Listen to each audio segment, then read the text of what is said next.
received, whether they need shutdown or not.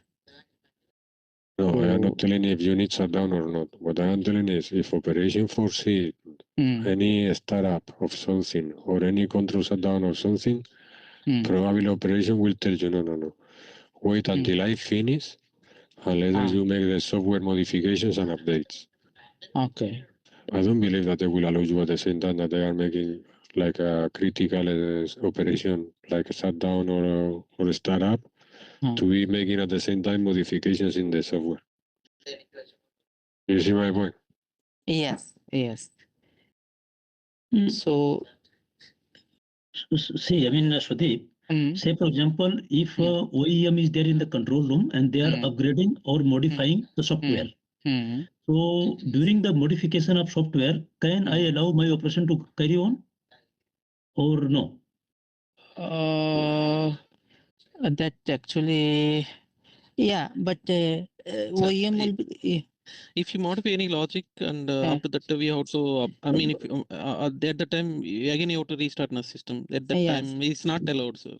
Not allowed. I think we need further study. I will make it FS3. I mean that too. This is related to vendor, so yeah. I he will has to make guide us. FS3.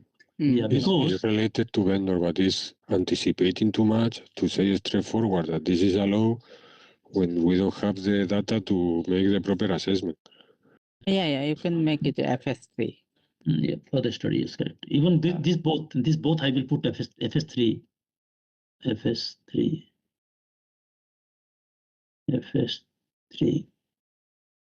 No, this is R1, correct? This was R1. This was R1. But here I will put FS3. FS3. So I have to make FS3. Then further information is needed. Further information and alignment between operations and OEM. Yes. Along with OEM, yes.